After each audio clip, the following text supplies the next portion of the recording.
नमस्कार, मैं हूं पीयूष शर्मा और आपका स्वागत है वैश्विक हिंदुस्तान में। आज हम बात करेंगे ब्रिक्स समिट की। देखिए, यहाँ पे जो ब्रिक्स समिट सोमवार को हुआ था, जो सम्मेलन ऑनलाइन हुआ था, जिसमें चीन ने अपनी भागीदारी निभाई थी, तो वहां पे पाकिस्तान से देखिए बहुत बड़ी खबर आ रही है इसमें। पाकिस्तान के विदेश मंत्रालय ने यहाँ पे भारत का नाम तो नहीं लिया, लेकिन वहां पे ये साफ साफ एक अपनी आपत्ति दर्ज कराई है। उन्होंने साफ साफ बोला है पाकिस्तान के विदेश मंत्रालय ने कि यहाँ पे हमें ब्रिक्स में जानबूझकर नहीं आने दिया गया। जी हाँ, बिल्कुल आपने सही सुना, क्योंकि आप देखिए यहाँ पे जो ब्रिक्स सम्मेलन हुआ था, जो कि 5 देशों का एक समूह है, जिसमें जो कि पूरे के पूरे जो 5 देशों में इकोनॉमिक कॉरिडोर को एक साझा करता है इसमें। तो इसलिए आप देखिए कि यहाँ पे पाकिस्तान की जो भागीदारी होनी थी सोमवार को ब्रिक्स समिट में, तो वहां पे नहीं होने दी है और साफ साफ उसने भारत का नाम नहीं लिया, लेकिन भारत को ही एक अंदाजा जताते हुए कि भारत की भूमिका इसमें हो सकती है हमें ना आने देने के लिए। तो साफ साफ यहाँ पे अपना जो पाकिस्तान की जो विदेश मंत्रालय है, जो उनकी मिनिस्टर है, फॉरेन मिनिस्टर हिना रब्बानी ने भारत के खिलाफ देखिए काफी जहर उगला है यहाँ पे। तो इसलिए आज हम वैश्विक हिंदुस्तान में यही बात करेंगे कि पाकिस्तान के जो चीन से इतने बढ़िया संबंध थे वो आज कहाँ गए।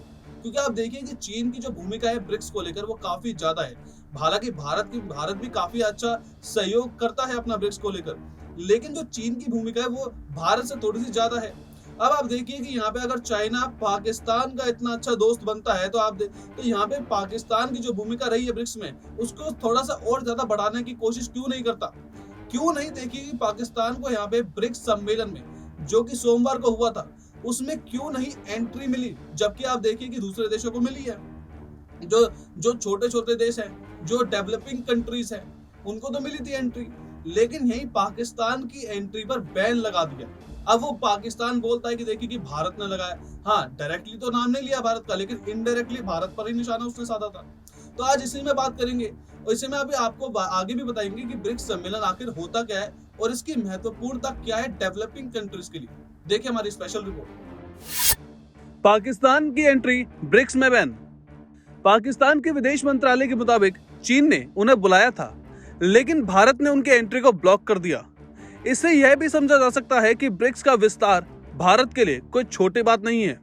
सोमवार को पाकिस्तान के विदेश मंत्रालय की ओर से जारी बयान में कहा गया कि ब्रिक्स समिट की एक मीटिंग में कई विकासशील देश शामिल हुए।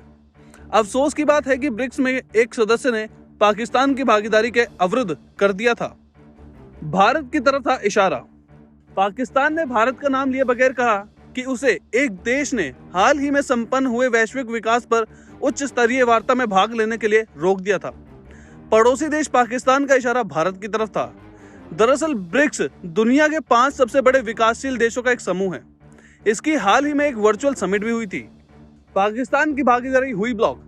पाकिस्तान का कहना है कि समिट में एक गैर सदस्य देश के तौर पर पाकिस्तान को भी भाग लेना था, लेकिन एक देश के कहने पर उसे इसमें भाग नहीं लेने दिया गया। पाकिस्तान के विदेश विभाग ने सोमवार को पुष्टि करते हुए कहा कि 5 देशों से शिखर सम्मेलन ब्रिक्स के एक सदस्य ने गैर सदस्य देशों के लिए बातचीत में पाकिस्तान की भागीदारी को ब्लॉक कर दिया था।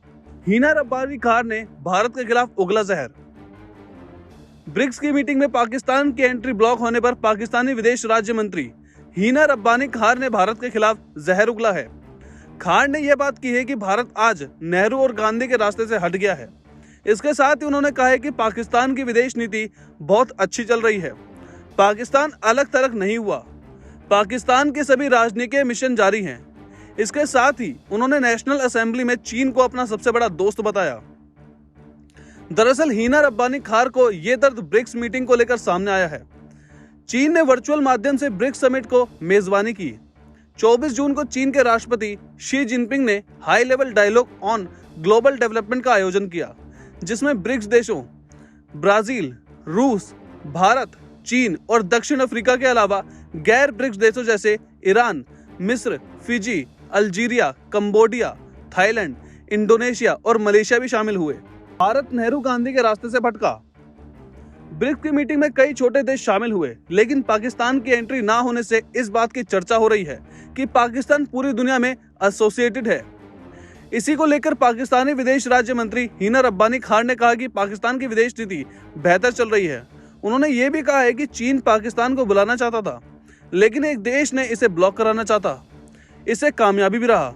इसी के साथ उन्होंने कहा कि भारत आज एक सेकुलर स्टेट नहीं रहा।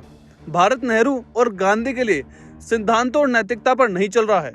2 दर्जन से अधिक देशों ने लिया हिस्सा।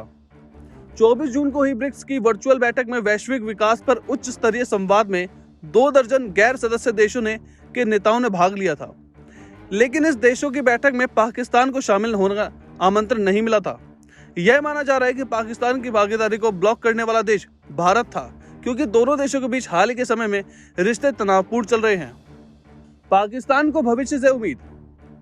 पाकिस्तान ने कहा है कि हमें उम्मीद है कि संगठन की भविष्य की भागीदारी में समावेशिता के सिद्धांतों पर आधारित होगी, जिसमें विकासशील दुनिया के समग्र हितों का ध्यान में रखा जाएगा और संकीर्ण भू राजनीतिक विचारों से मुक्त होगा। चीन को दी बधाई। पाकिस्तान ने ब्रिक्स बैठक की सफलतापूर्वक मेजबानी करने के लिए चीन को बधाई भी दी। पाकिस्तान ने कहा है कि हम विकासशील देशों के हितों को बढ़ावा देने में चीन की भूमिका की सराहना करते हैं। चीन के साथ पाकिस्तान वैश्विक शांति, साझा समृद्धि और समावेशी विकास के लिए एक मजबूत आवाज रहा है। तो फिलहाल वैश्विक हिंदुस्तान में इतना ही। आप देखते रहिए नेक्स्ट न्यूज नेशन।